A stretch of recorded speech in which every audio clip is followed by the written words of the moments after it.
Puji Tuhan, saudara sekalian. Saya percaya kita semuanya diberkati Tuhan, dijaga Tuhan, dan dilindungi Tuhan. Dan hari ini, sebelum kita baca firman Tuhan, saya sering mengatakan, marilah kita mau belajar menjaga kesehatan kita. Ya, kalau kita keluar, mohon pakai masker dan usahakan cuci tangan dengan sabun dan berdoa. Ya, Tuhan pasti akan melindungi dan jaga kita. Haleluya. Mari kita sama-sama berdoa dan minta Tuhan Yesus tolong kita, memberkati kita, dan firman-Nya bisa menjadi kekuatan dalam kehidupan kami. Ya, Tuhan Yesus, terima kasih Tuhan atas hari yang indah ini. Kami mengucap syukur atas kebaikan Engkau. Urapi hamba Engkau yang akan menyampaikan firman Engkau. Berkatilah kami semuanya mendengarkannya, supaya kami semuanya dikuatkan dan sungguh Tuhan bisa melihat visi Engkau dan berkat Engkau Tuhan lewat firman Engkau. Terima kasih Tuhan Yesus. Dalam nama Engkau Tuhan Yesus kami berdoa. Amin.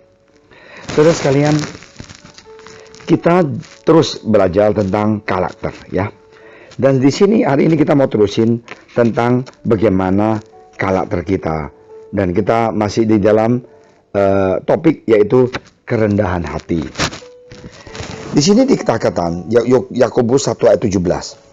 Setiap pemberian yang baik dan setiap anugerah yang sempurna datangnya dari atas, diturunkan dan Bapa segala terang.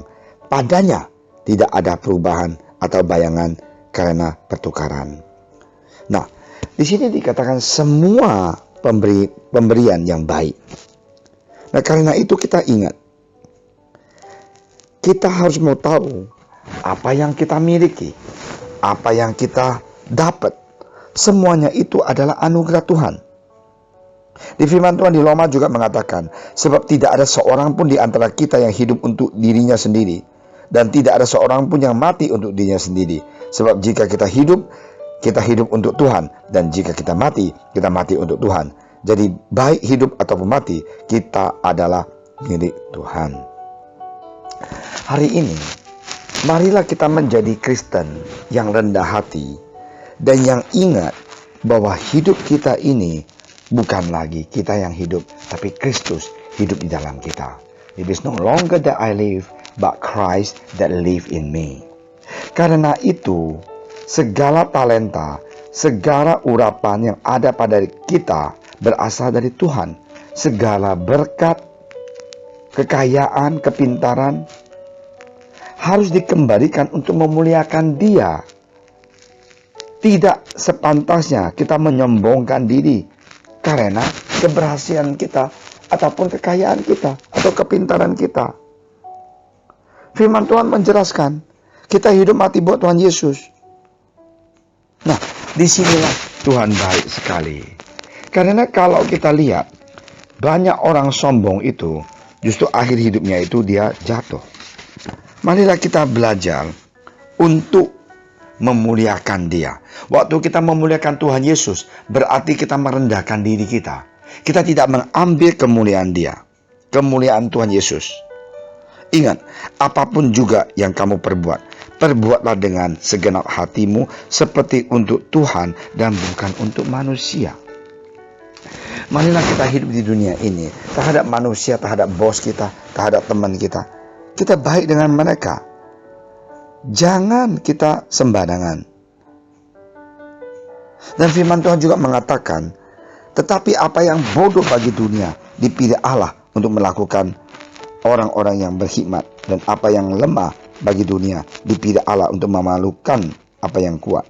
Dan apa yang tidak terpandang dan yang hina bagi dunia dipilih Allah, bahkan apa yang tidak berarti dipilih Allah untuk meniadakan apa yang berarti, supaya jangan ada seorang manusia pun yang memegahkan diri di hadapan Allah. Sekali lagi, Rasul Paulus mengatakan ke gereja Korintus, jangan kita memegahkan diri, kita sombong, kita kiranya kita pintar. Tetapi oleh Yesus, kamu berada dalam Kristus Yesus, yang oleh Allah telah menjadikan hikmat bagi kita. Nah, barang siapa yang memegah, hendaklah ia memegah di dalam Tuhan. Inilah yang harus kita lakukan sebagai seorang anak Tuhan. Jangan kita memegah karena kita ini hebat. Yesus yang hebat, bukan kita.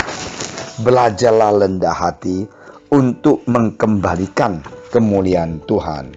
jangan ambil kemuliaan Tuhan. Puji Tuhan saudara sekalian, ada satu kesaksian yang luar biasa. Seorang namanya John, pendeta, dan dia adalah seorang yang luar biasa cinta Tuhan, berapi-api untuk melayani Tuhan. Dan apa yang terjadi? Dia merasakan dia itu udah luar biasa telah melakukan perintah Tuhan. Mulai dia sombong. Dan karena kesombongan dia itu, akhirnya dia dipenjara. Di dalam penjara, karena dia dikatakan menindas agama. Di dalam penjara itu dia sedih dan dia ngeluh. Dia bilang, Tuhan, bebaskan aku seperti Engkau bebaskan Paulus dan Silas. Aku mau cinta Engkau, aku sudah begitu cinta Engkau. Aku berapi-api harus mau melayani Engkau. Saksi, memberikan saksi kepada ribuan orang.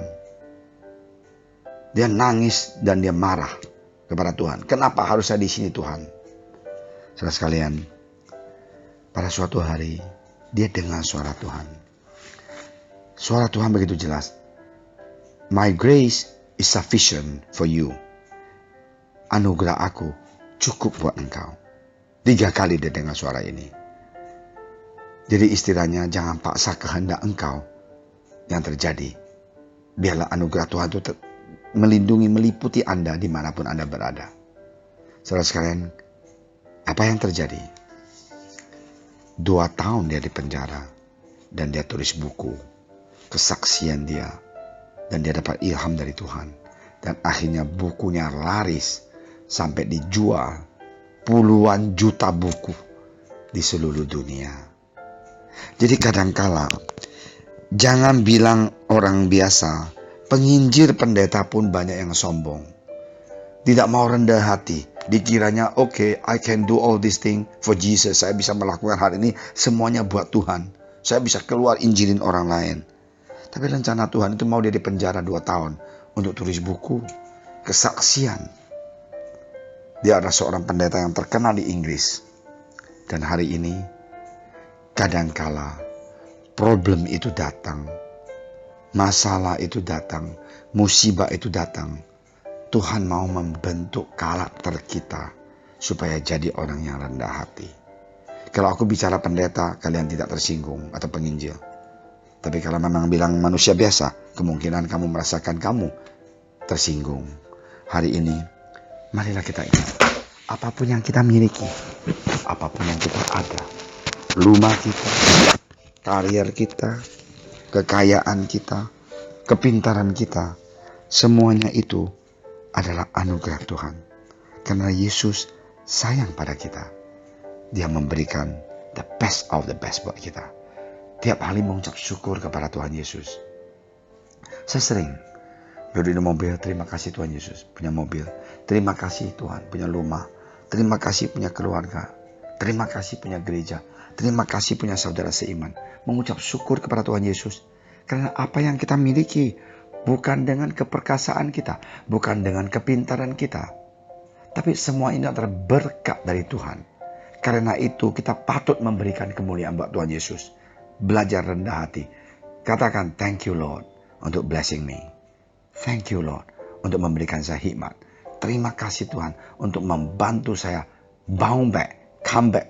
Tuhan bisa pulih kembali, bisa semangat kembali, bisa lihat ada opportunity di dalam kesempitan ini. Karena Engkau adalah Tuhan Yesus yang mempunyai kuasa. Marilah kita belajar rendah hati. Jikalau kita rendah hati di bawah kaki Tuhan, kita akan lihat mujizat Tuhan Yesus itu terjadi dalam kehidupan kita. Usaha kita yang kelihatannya tidak mungkin menjadi mungkin. Usaha kita kelihatan rugi, akhirnya menjadi untung. Pekerjaan kita kelihatannya gelap, akhirnya menjadi terang. Kita dipromosi karena Yesus adalah Allah yang hidup. Percaya pada Dia dan puji Dia. Mari kita berdoa. Tuhan Yesus, terima kasih Tuhan atas firman Engkau yang begitu berarti. Engkau mengajar kita supaya kita senantiasa jangan mencuri kemuliaan Engkau.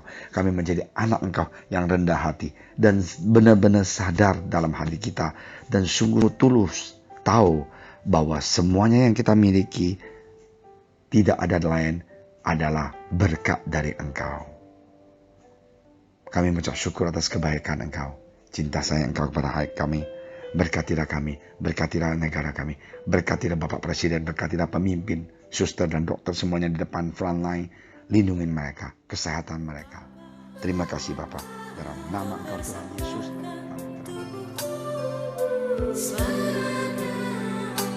Persembahan yang hidup dan yang berkenan pada ibadah